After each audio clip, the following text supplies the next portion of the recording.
ಸ್ನೇಹಿತರೆ, ಲೋಕಶಾಂತಿಗಾಗಿ ದುಡಿಯುತ್ತಿರುವ ನನಗೆ ನೋಬೆಲ್ ಪ್ರೈಸ್ ಸಿಗಬೇಕು ಅಂತ ಟ್ರಂಪ್ ಆಸೆ ಪಡ್ತಾ ಇದ್ದಾರೆ.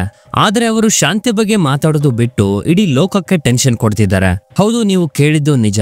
ನಮ್ಮ Bharat, Russia, China, Brazil, Iran ಹೀಗೆ ಪ್ರಪಂಚದ ಹಲವು ದೇಶಗಳ ಮೇಲೆ ಟ್ರಂಪ್ ತುಂಬಾ ಟ್ಯಾಕ್ಸ್ ಮತ್ತೆ ರೂಲ್ಸ್ ಅನ್ನ ಹಾಕ್ತಾ ಇದ್ದಾರೆ.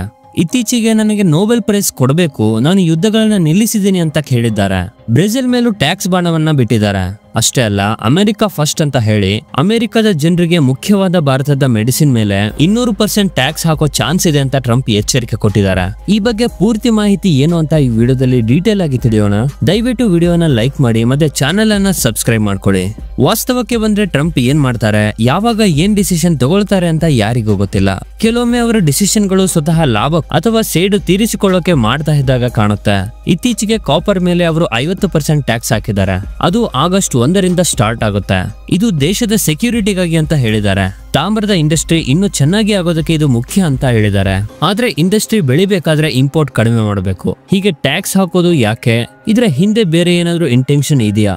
ಸ್ನೇಹಿತರೆ, ಅಮೆರಿಕ ಯಾವಾಗ್ಲೂ ಬೇರೆ ದೇಶಗಳನ್ನ ತನ್ನ ಕಂಟ್ರೋಲ್ ಅಲ್ಲಿ ಇಟ್ಕೋಬೇಕು ಅಂತ ಬಯಸುತ್ತೆ. ಪ್ರಸ್ತುತ ಟ್ರಂಪ್ ಕೂಡ ಟ್ಯಾಕ್ಸ್ ಗಳ ಹೆಸರಿನಲ್ಲಿ ಜಗತ್ತಿನ ಮೇಲೆ ಕಂಟ್ರೋಲ್ ತಗೋಬೇಕು ಅಂತಿದ್ದಾರೆ.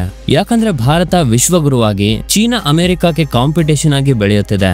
ರಷ್ಯಾದ ಜೊತೆಗೆ ಕೂಡ ವೈರತ್ವ ಕಾಲದಿಂದಲೂ ಇದೆ. ಇನ್ನು ಬ್ರಿಕ್ಸ್ ನಂತಹ ಅಮೆರಿಕ ವಿರೋಧಿ ಗ್ರೂಪ್ ಗಳಲ್ಲಿ ಹಲವು ದೇಶಗಳು ಸೇರಿ ತಮ್ಮ ಡೆವಲಪ್ಮೆಂಟ್ ಅನ್ನ ನೋಡ್ಕೋತಿವೆ. ಇದೇ ಅಮೆರಿಕಾಗೆ ಪ್ರಾಬ್ಲಮ್ ಆಗಿರೋದು. ಈ ಪ್ರಾಬ್ಲಮ್ ನಿಂದ ಹೊರಬರೋಕೆ ಟ್ರಂಪ್ ಅಮೆರಿಕ ಫಸ್ಟ್ ಅಂತ ಹೇಳಿ ಜಗತ್ತನ್ನ ಮತ್ತೆ ಅಮೆರಿಕದ ಕೈ ಕೆಳಗೆ ತರಬೇಕು ಅಂತಿದ್ದಾರೆ. ಇತ್ತೀಚೆಗೆ ಮೆಡಿಸಿನ್ ಇಂಪೋರ್ಟ್ ಮೇಲೆ 200% ಟ್ಯಾಕ್ಸ್ ಹಾಕೋ ಚಾನ್ಸ್ ಇದೆ ಅಂತ ಟ್ರಂಪ್ ಎಚ್ಚರಿಕೆ ಕೊಟ್ಟಿದ್ದಾರೆ. ಇದು ಭಾರತದಂತಹ ಫಾರ್ಮಾ ಎಕ್ಸ್ಪೋರ್ಟ್ ದೇಶಗಳ ಮೇಲೆ ಹೊಡೆತ ಬೀಳುತ್ತೆ. ಟ್ರಂಪ್ ಹೇಳಿರೋದು ಕಂಪನಿಗಳು ತಮ್ಮ ಫ್ಯಾಕ್ಟರಿಯನ್ನ ಅಮೆರಿಕಾಗೆ ಶಿಫ್ಟ್ ಮಾಡ್ಲಿ ಅಂತ. ಆದ್ರೆ ಇದು ಅಮೆರಿಕದ ಜನರಿಗೆ ತುಂಬಾ ಬೇಕಾಗಿರೋ ಮೆಡಿಸಿನ್ ಆಗಿರೋದ್ರಿಂದ $10ಗೆ ಸಿಗೋ ಮೆಡಿಸಿನ್ ಈಗ 200% ಜಾಸ್ತಿ ಆಗುತ್ತೆ. ಇದು ಅಮೆರಿಕದ ಜನರ ಹೆಲ್ತ್ ಮತ್ತೆ ಫೈನಾನ್ಸ್ ಮೇಲೆ ಹೊಡೆತ ಬೀಳುತ್ತೆ. ಇದರ ಮುಖ್ಯ ಇಂಟೆನ್ಷನ್ ಕಂಪನಿಗಳನ್ನ ಶಿಫ್ಟ್ ಮಾಡೋದಲ್ಲ, 200% ಟ್ಯಾಕ್ಸ್ ಹಾಕಿ ಪ್ರಪಂಚವನ್ನ ಬೆದರಿಕೆ ಕೊಡೋದು. ಟ್ರಂಪ್ ಬ್ರೆಜಿಲ್ ನಿಂದ ಇಂಪೋರ್ಟ್ ಆಗೋ ವಸ್ತುಗಳ ಮೇಲೂ 50% ಟ್ಯಾಕ್ಸ್ ಹಾಕಿದ್ದಾರೆ. ಇದು ಆಗಸ್ಟ್ 1ರಿಂದ ಇಂಪ್ಲಿಮೆಂಟ್ ಆಗುತ್ತೆ. ಇದು ಪೊಲಿಟಿಕಲ್ ರೀಸನ್ ನಿಂದ ಅಂತ ಟ್ರಂಪ್ ಸ್ವತಃ ಹೇಳಿದ್ದಾರೆ. ಬ್ರೆಜಿಲ್ ನ ಮಾಜಿ ಪ್ರೆಸಿಡೆಂಟ್ ಬೋಲ್ಸ್ನ್ಯಾರೋ ಮೇಲೆ ನಡೀತಾ ಇರೋ ಇನ್ವೆಸ್ಟಿಗೇಷನ್ ಅನ್ನ ಟ್ರಂಪ್ ವಿಚ್ ಹಂಟ್ ಅಂತ ಕರೀತಾ ಇದ್ದಾರೆ. ಬೋಲ್ಸ್ನ್ಯಾರೋಗೆ ಸಪೋರ್ಟ್ ಆಗಿ ಈ ಟ್ಯಾಕ್ಸ್ ಅನ್ನ ಹಾಕಿರೋದಾಗಿ ಸ್ಪಷ್ಟವಾಗಿದೆ. ಹೀಗೆ ಟ್ರೇಡ್ ಪಾಲಿಸಿಯನ್ನ ಪೊಲಿಟಿಕಲ್ ಸೇಡು ತೀರಿಸಿಕೊಳ್ಳಕ್ಕೆ ಬಳಸೋದು ಅಸಾಮಾನ್ಯ. ಈ ಟ್ಯಾಕ್ಸ್ ಬ್ರೆಜಿಲ್ ನ ಎಕಾನಮಿ ಮೇಲೆ ದೊಡ್ಡ ಎಫೆಕ್ಟ್ ಬೀಳುತ್ತೆ. ಎಕ್ಸ್ಪೋರ್ಟ್ ಕಡಿಮೆ ಆಗಿ ಗ್ರೋತ್ ಕೂಡ ಸ್ಲೋ ಆಗುತ್ತೆ. ಆದ್ರೆ ನೋಬೆಲ್ ಪ್ರೈಸ್ ಗೆ ಆಸೆ ಪಡೋ ವ್ಯಕ್ತಿ ಈ ತರ ಮಾಡೋ ಕೆಲಸನ ಅಷ್ಟೇ ಅಲ್ಲ, ಟ್ರಂಪ್ ಹಲವು ದೇಶಗಳ ಮೇಲೆ ಟ್ಯಾಕ್ಸ್ ಬಗ್ಗೆ ಲೆಟರ್ಸ್ ಅನ್ನ ಕಳಿಸ್ತಾ ಇದ್ದಾರೆ. ಫಾರ್ಮಾಸ್ಯೂಟಿಕಲ್, ಕಾಪರ್ ನಂತಹ ಸೆಕ್ಟರ್ ಮೇಲೆ ಟ್ಯಾಕ್ಸ್ ಹಾಕಿ ಪ್ರೊಡಕ್ಷನ್ ಅನ್ನ ಅಮೆರಿಕಾಗೆ ತರಬೇಕು ಅಂತ ಟ್ರಂಪ್ ಬಯಸ್ತಾ ಇದ್ದಾರೆ. ಆದ್ರೆ ಇದರ ಹಿಂದಿರುವ ಟ್ಯಾಕ್ಸ್ ಥ್ರೆಟ್ಸ್ ಬೇರೆ ದೇಶಗಳನ್ನ ಅಮೆರಿಕ ಜೊತೆ ಟ್ರೇಡ್ ಅಗ್ರಿಮೆಂಟ್ ಬಗ್ಗೆ ಮಾತಾಡೋಕೆ ಪ್ರೆಷರ್ ಹಾಕುತ್ತೆ. ಬ್ರಿಕ್ಸ್ ನಂತಹ ಗ್ರೂಪ್ ಗಳನ್ನ ಅಮೆರಿಕ ವಿರೋಧಿ ಅಂತ ನೋಡಿ ಅವುಗಳ ಮೇಲೆ ಅಡಿಷನಲ್ ಟ್ಯಾಕ್ಸ್ ಹಾಕಿ ಅಮೆರಿಕದ ಡಾಮಿನೆನ್ಸ್ ಅನ್ನ ಮತ್ತೆ ತರೋ ಗೋಲ್ ಇದೆ. ಇದು ವರ್ಲ್ಡ್ ಟ್ರೇಡ್ ರೂಲ್ಸ್ ಅನ್ನ ಮತ್ತೆ ಬರೆಯೋ ಪ್ರಯತ್ನ. ಅಮೆರಿಕ ಫಸ್ಟ್ ಪಾಲಿಸಿ ಒಳ್ಳೇದು, ಆದ್ರೆ ಅದನ್ನ ಬೇರೆ ದೇಶಗಳ ಡೆವಲಪ್ಮೆಂಟ್ ಗೆ ಅಡ್ಡಿಯಾಗಿಸೋದು ತಪ್ಪು.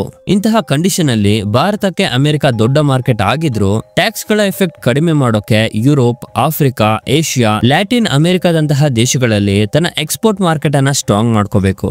ಬ್ರಿಟನ್ ಮತ್ತೆ ಯುರೋಪಿಯನ್ ಯೂನಿಯನ್ ಜೊತೆ ಫ್ರೆಂಡ್ಲಿ ಟ್ರೇಡ್ ಅಗ್ರಿಮೆಂಟ್ ಬಗ್ಗೆ ಮಾತಾಡ್ಕೋಬೇಕು.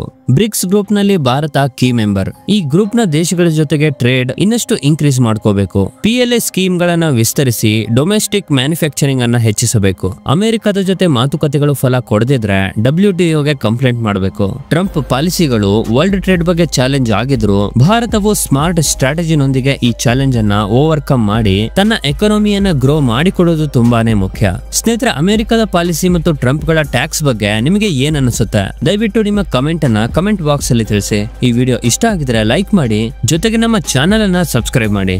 ಜೈ ಹಿಂದ್.